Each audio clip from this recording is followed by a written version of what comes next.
Okay, this question is for Brood Lemming 720. The question is, how do you? You said how do you? The question is how do I teach? How do I teach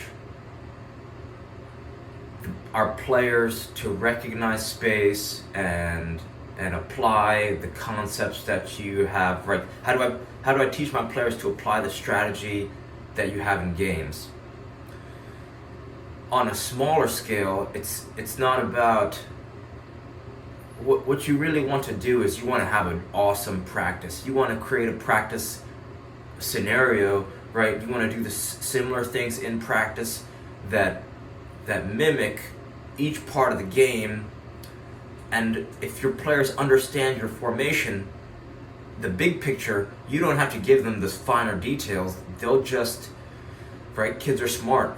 You let their energy take over, and if they understand their positioning, attacking or defending, then they'll be fine. But what you want to do is make sure they right. So you want to have possession, finishing on goal, crossing and finishing the end of practice with playing to big goals, right? 3 different teams rotating on one field with the team that's sitting out as bumpers on the outside with 1 touch. And we could go into why this is super important for many reasons. What you're doing is you're just replicating the most important parts of the game, right? If you spend a whole practice to work on throw-ins, when you get to the game, it probably, throw-ins won't really help you develop the big picture, but possession, finishing on goal, crossing and finishing, and then playing to big goals, it kind of mimics the most important parts of the game: keeping the ball, scoring on the opposition, crossing and finishing, scoring on the opposition, and then right game scenarios, right? 3 different teams rotating. You want to foster, right? Your kid's got a lot of energy. They're gonna play to win, right? Most of your kids, just love playing, so you want to make sure you finish with that, and then you want to finish a little bit early so the players remember the good energy, right? Because what you're doing as a coach, you're really harnessing player and team energies. So you just want to make sure that they're finishing on a high note, they have good positive emotions leaving practice. And then why it's super helpful to do similar things, like you could do different possession games. That's one thing that how our coach would add variation through different possession games. So it could be 2 team possession, it could be 3 team possession, monkey in the middle style. You did possession where there's different cones, right?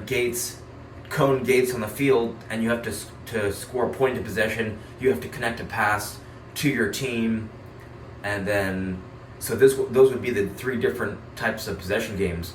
But having the same pattern allows players to not only look forward to the playing at the end, but there's no surprises. It's like they have a schedule in school. There's like math. They have first period math and second period this and third period, right? So it keeps a consistent schedule so they know what is going to come. They know what's coming, and they can excel in it because they're already thinking about it. So they know, like, by the end of practice, you're finishing with a game, or you're finishing with game possession. And I wouldn't spend too much time. You see a lot of coaches saying, well, okay, in the game I want Billy and Bobby and Tommy to work together in the midfield, so I'm going to stick them together in practice play so that they can do well in the game. Wrong.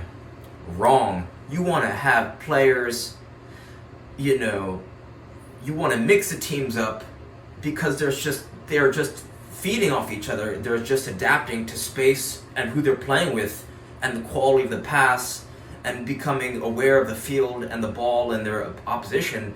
It doesn't matter who they're practicing with when they get into that game. If they understand their positioning, then you just want them to trust each other on the field, and trusting each other on the field just comes from developing a high quality practice routine. So I wouldn't mess around too particularly with how the team looks, right? Just choose any 3 players, or just if you're short numbers, then have one team that has a neutral player, right? So 3 teams of 4, 3 teams of 3 teams of 4, 3 teams of 5, 3 teams of 6, and then if there's one short, then you just pull one player off from another team, and the rest are bumpers. You want the other players on the side as bumpers because it forces them to be tuned in, right? If you think about the players on the outside, they want to play as soon as possible, and you give them one touch, then they'll be very tuned in because they don't want to be,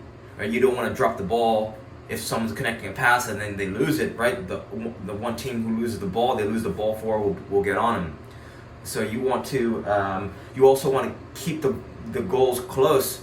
You see some, there's been practices, there are some college coaches who, before a game will literally run a 90-minute scrimmage, 2 teams of 11, full field. Just doesn't make any sense before a game. You want to cut the field short enough where if there's a quick lapse in concentration or a 50-50 ball, the ball goes to the other team and they can be able to score, right? A scoring opportunity immediately, and this is going to help each team transition from offense to defense, defense to offense. So those are just some things to keep in mind. And when you're crossing and finishing, you don't want no defenders, right? 4 lines, no defenders. Crossing lines are alternating. Then the 2 lines in the middle, they're crisscrossing, right? Crisscrossing and finishing on goal. Your goalies are rotating, and then for finishing on goal, it's a line, rapid fire. Don't use a whistle. You're drilling hard passes on the ground, right? Slotsville, side netting, and then a few minutes of that you follow with volleys, right?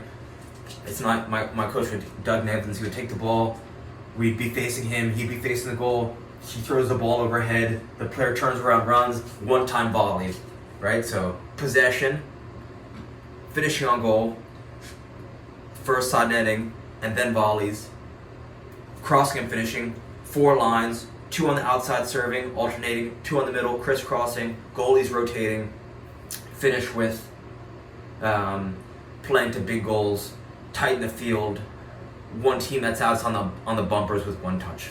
So if you do that, every practice, your team, they will, all things being equal, they'll thrive. If you create a fun, challenging, competitive practice environment and get the team going, and you want to encourage good play, not yell at bad play, right? So if they're making connecting passes nicely, or they're connecting the balls out of the air, moving through in and out of space, and combining well, right? You want to bring the most energetic person at practice should be the coach leading the practice, and they should feel your energy and they should thrive off of it. You don't want to be yelling at them for doing dumb things. You want to encourage the good stuff.